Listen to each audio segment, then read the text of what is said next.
Jin, great.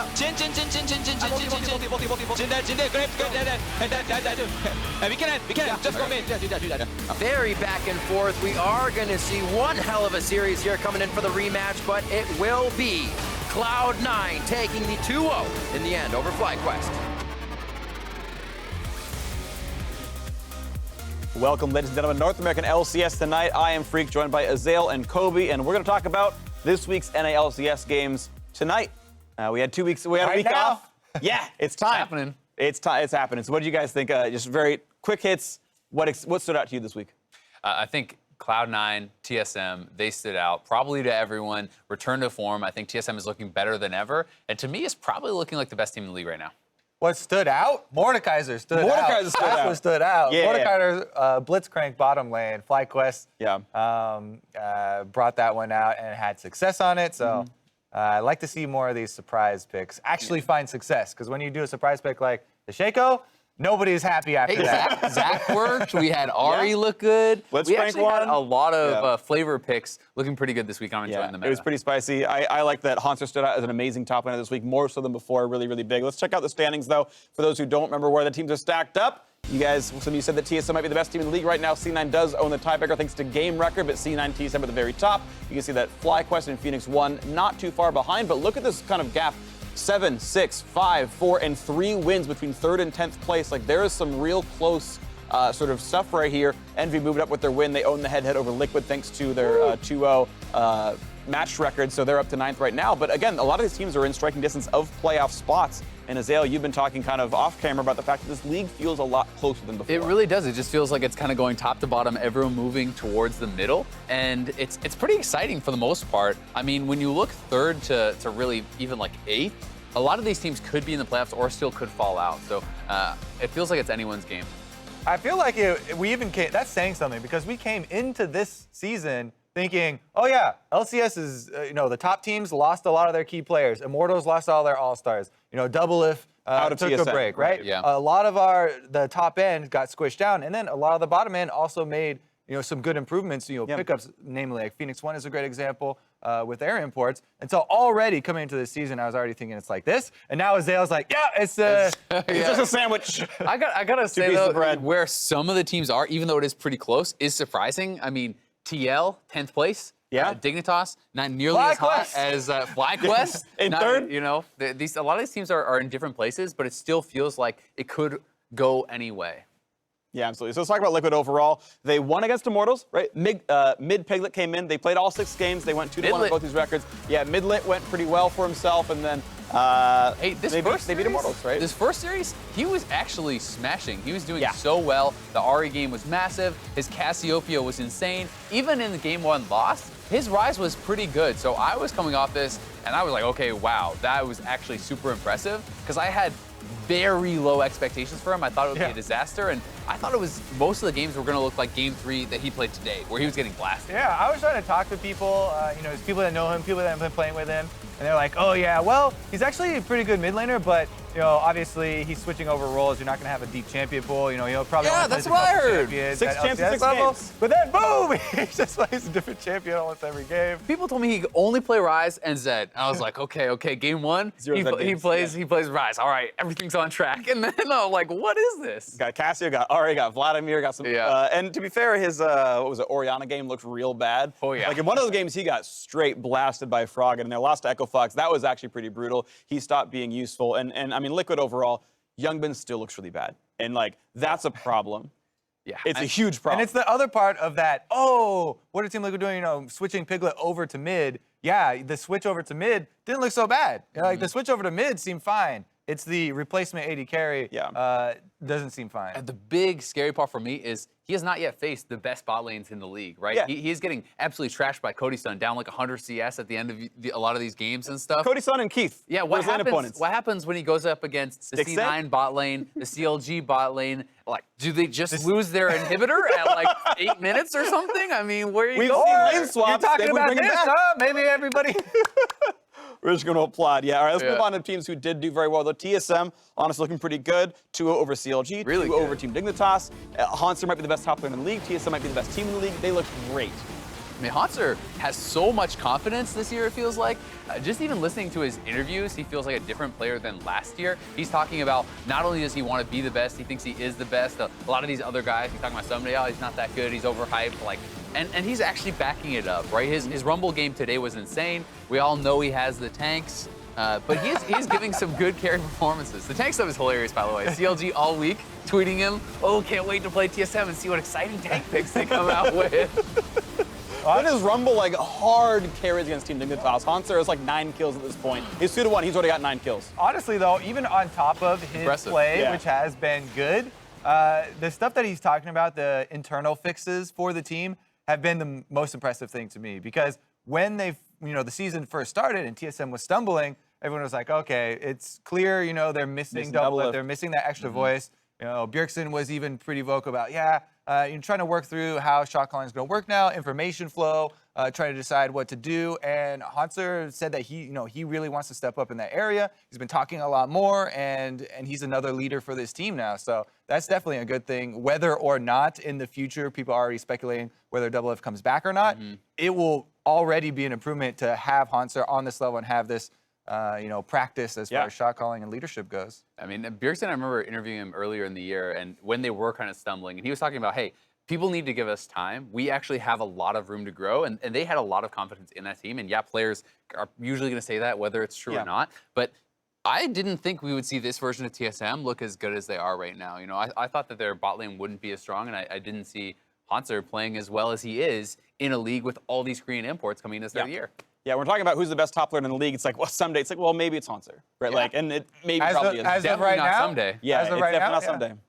I have to agree. Yeah. Impact, Hanser, they're up there, but Hanser recently, better. Right, and speaking of those guys, speaking of mid-season improvements, Cloud9 looking great as well. A close 2-0, but a 2-0 for Cloud9 over FlyQuest. Impact looked back on form. Jensen still looks very good, and it was a close game again.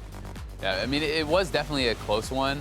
It feels like Cloud9 was in control for most of these games, though. And their other series against Echo Fox was not very close. That one felt almost inevitable watching it.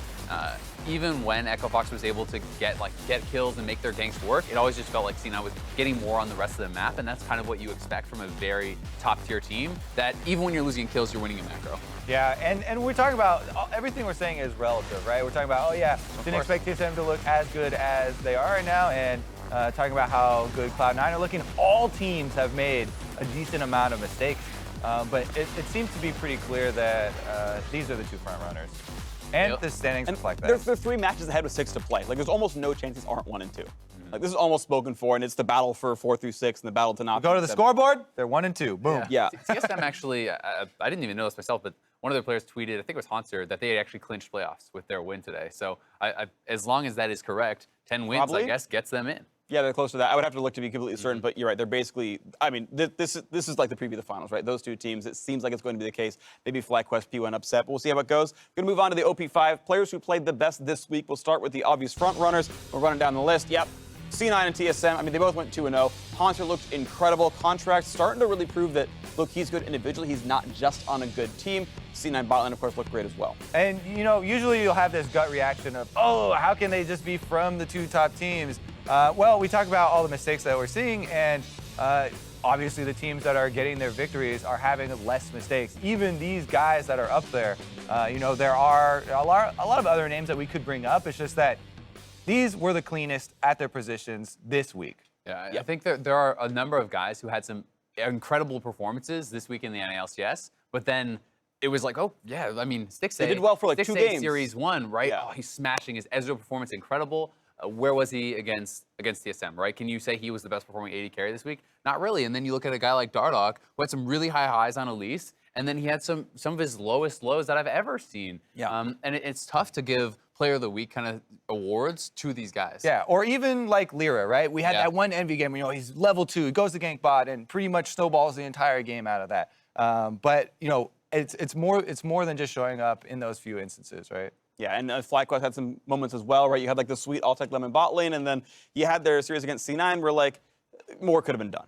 Yeah, certainly. I mean, Game 1 was tough, I think, for the bot lane in particular, because the top side of the map was going so bad that it felt like even though they, Lemon and Altec were doing fine, the game was already somewhat decided, and Soraka's not really that guy, kind of brings you back in those types of games. But I think it's also exciting to see them still bringing out new picks and still surprising us 6 weeks into the LCS. Yeah, I don't know how much longer or how many more things they can. I mean, there's a list of champions that haven't been picked yet. There's like 30 champs that haven't been picked pro played so far this year. We're running out of options. Going down the list. Yeah, Galio's up soon. Support, baby. Galio rework's going to come in, I assume, in time for playoffs. I've been waiting for the Galio, freak. That's a good one. Yeah. Well, speaking of new champs to bring up, it's great. It's our next card. It's talking about Twitter answers and the new things coming in. So we asked you guys on Twitter, what's the new champs going to be played? What are the out-of-meta picks you want to see played? Valiant Serpent says Quinn, top or mid. She's one of the best with buff lethality. Actually, at this point, lethality is worse than it was at the beginning of the season, but that's okay. And, has done well overall in solo queue. Surprised no teams have tried it. I like Quinn. I played Quinn a lot right before she got popular in the jungle,